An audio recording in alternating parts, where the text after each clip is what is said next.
Q8507.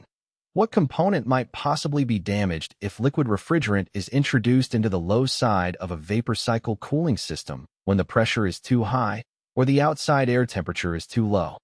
A. Compressor. B. Condenser. C. Evaporator.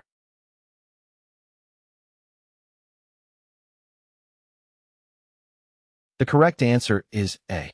If liquid refrigerant is introduced into the low side of a vapor cycle cooling system when the pressure is too high or the outside air temperature is too low, the component that might possibly be damaged is the compressor. The compressor is designed to handle vaporized refrigerant and is not equipped to handle liquid refrigerant. Introducing liquid refrigerant into the compressor can lead to issues such as compressor damage, decreased efficiency, and potentially system failure. 8508. How can it be determined that a vapor cycle cooling system is charged with the proper amount of Freon? A. Air bubbles in the sight glass disappear. B. The compressor loads up and RPM decreases. C. Air bubbles appear in the sight glass.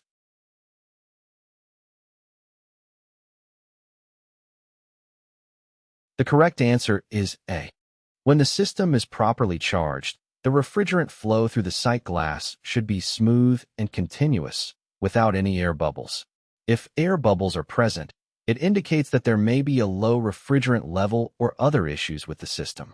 As the system is charged and the refrigerant level reaches the appropriate amount, the air bubbles will disappear, indicating that the system is properly charged.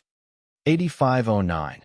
When charging a vapor cycle cooling system after evacuation, the low-pressure gauge fails to come out of a vacuum. What is indicated?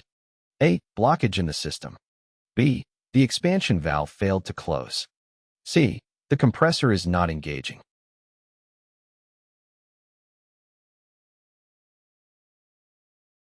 The correct answer is A. If the low-pressure gauge remains in a vacuum reading even after the charging process has begun, it suggests that there is a blockage in the system that is preventing the refrigerant from flowing properly. This blockage could be caused by various factors such as a clogged or restricted refrigerant line, a malfunctioning expansion valve, or other obstructions within the system. It is necessary to diagnose and address the blockage issue before continuing with the charging process. 8510.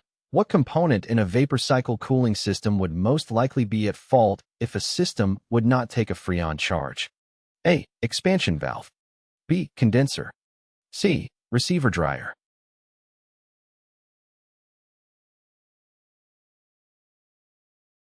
The correct answer is A. If a vapor cycle cooling system is not taking a Freon charge, the component that would most likely be at fault is the expansion valve, option A.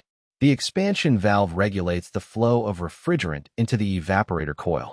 It controls the amount of refrigerant entering the evaporator, allowing for the expansion of the refrigerant from a high-pressure, high-temperature state to a low-pressure, low-temperature state. This process is essential for the cooling cycle to occur. If the expansion valve is faulty or malfunctioning, it may not properly regulate the flow of refrigerant, which can prevent the system from taking a Freon charge. This could result in insufficient cooling or a lack of cooling altogether. Therefore, the expansion valve is the most likely component to be at fault in this scenario. 8511. Frost or ice buildup on a vapor cycle cooling system evaporator would most likely be caused by A. The mixing valve sticking closed. B. Moisture in the evaporator. C. Inadequate airflow through the evaporator.